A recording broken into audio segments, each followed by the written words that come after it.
கிறிஸ்துவுக்குள் அன்பானவர்களே, ஆண்டவராகிய இயேசுவின் நாமத்தில் உங்களுக்கு என் அன்பின் வாழ்த்துக்கள். வாழ்க்கையில் பல விதமான பாதைகளை நாம் தாண்டி வந்திருப்போம். அந்த பாதை ஒருவேளை பாவம் நிறைந்த பாதைகளாக இருக்கலாம், இல்லையேல் பலவிதமான துன்பத்தையும் அவமானத்தையும் கற்றுக் கொடுத்த பாதைகளாக இருக்கலாம். ஏதோ ஒரு பாதை வழியாக நம்ம தாண்டி இப்பொழுது ஆண்டவராகிய இயேசு கிறிஸ்துவனுடைய கரத்தில் வந்து அடைக்கலம் புகுந்து விட்டோம் இல்லையா? இனி நம்முடைய வழிகள் எப்படி இருக்க வேண்டும் தெரியுமா? பிலிப்பியர் 3 13வது வசனம் சொல்லுகிறது, சகோதரரே, அதை பிடித்து கொண்டேன் என்று நான் எண்ணுகிறதில்லை, ஒன்று செய்கிறேன், பின்னானவைகளை மறந்து முன்னானவைகளை நாடி என்று அவர் சொல்லுகிறார் இல்லையா? பவுல் சொல்லுகிற வார்த்தை, நான் இந்த உலகத்தில் உள்ள எல்லா லாபத்தையும் நஷ்டம் என்று கருதி குப்பை என்று எண்ணி பரம அழைப்பினுடைய பந்தய பொருளுக்காக நான் லக்கை நோக்கி போகிறேன்.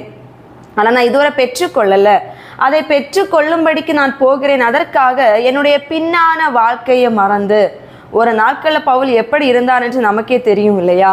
அவருடைய வாழ்க்கையில பாவம், கீழ்ப்படியாமை, கோபம், வைராக்கியம், வெறுப்பு, கசப்பு, ஒரு அச்சுறுத்துகின்ற ஒரு சுபாவம் அவரிடம் ரொம்ப அதிகமாகவே இருந்துச்சு. ஆனால் எப்பொழுது இயேசுவை ஏற்றுக்கொண்டு அவருடைய சீடனாக வாழுகிறதற்கு தன்னை ஒப்புவித்தாரோ அன்றிலிருந்து தன்னுடைய பின்னான வாழ்க்கையை அவர் மறந்து அதனை விட்டு ஒழித்து முன்னானவைகளை நாடி, அதாவது தேவனுடைய ராஜ்யத்தை நோக்கி அவர் பயணம் செய்து கொண்டிருக்கிறார் இல்லையா? அதே போன்றுதான் நம்முடைய வாழ்க்கையிலும் நம்ம அநேக பாதைகளை தாண்டி வந்திருக்கிறோம். அநேக அவமானம், கஷ்டம், நெருக்கம், பலவிதமான சுபாவங்களிலிருந்து நம்மை தேவன் இந்த அளவிற்கு நடத்தி வந்திருக்கிறாருன்னா, நம்ம மறுபடியுமே விட்டு வந்த பாதையை நம்ம திரும்பி அந்த பின்னான வாழ்க்கைக்கு நேராகவோ, நம்ம பட்ட அந்த கஷ்டத்திலே நம்மை அவமானப்படுத்தினவர்களை மறுபடியும் திரும்பி பார்த்து ஒரு வைராக்கிய சிந்தையுடனோ நம்ம எதிர்கொள்ளக்கூடாது. நாட்களிலே வேதத்தில் சொல்லணும்னா, யோசேப்பை அவங்களுடைய கூட பிறந்த சகோதரர்கள் மிகுந்த வேதனைக்கு உட்படுத்தினாங்க இல்லையா? ஆனால் அவர் ஒரு நாட்களில் உயர்த்தப்பட்ட பொழுது அந்த பின்னான காரியத்தை எல்லாமே மறந்து கொண்டுதான் அவர்களிடத்துல அன்பு பாராட்டி ஏற்றுக்கொண்டார். தேவன் அவருடைய வாழ்க்கையை ஆசிர்வதித்தார்.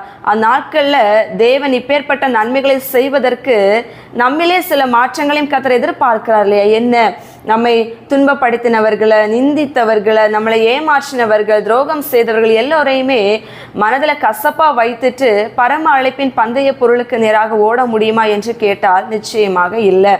சிலுவையில் அவர் மரிக்கிற தருணத்திலும் கூட இவர்களை மன்னியும் என்று சொன்னதன் காரணம் என்ன? நமக்குள்ளும் அந்த எண்ணங்கள் இருக்க வேண்டும் என்றுதான். ஆகையினால் கேட்கிறேன், அன்பு ஜனமே, உங்க பின்னான வாழ்க்கையை மறந்துடுங்க. தேவன் எப்படி கஷ்டத்திலிருந்து உயர்த்தினார் என்பதனை ஒரு பொழுதும் மறந்துடாதீங்க. அவர் எப்பேற்பட்ட ஒரு விடுதலையை கொடுத்தார் என்பதனையும் கர்த்தர் செய்த நன்மைகளையும் மறக்காதீங்க. ஆனா பாவ வாழ்க்கை, எப்பேற்பட்ட ஒரு வாழ்க்கை வாழ்ந்தோம், எப்பேற்பட்ட அவமானங்களை சந்தித்தோம், எப்பேற்பட்ட ஜனங்கள் நமக்கு துன்பத்தை கொடுத்தாங்கன்னு சத்துருவாக மனதில் வைத்து எந்த ஒரு அந்த வழிகளையும் பின்பற்றாம திரும்பி பார்க்காம முன்னானவைகளை நோக்கி, கர்த்தர் இனி உங்களுக்கு வைத்திருக்கிற பாதைகளை நோக்கி, அவர் உங்களுக்கு கொடுத்திருக்கிற திட்டத்தை நோக்கி பயணம் செய்வீர்களே என்றால் நிச்சயமாக கர்த்தர் உங்களோடு கூட இருப்பார். உங்களுடைய ஓட்டத்தை ஜெயமாக முடிப்பார். ஜெபிப்போமா?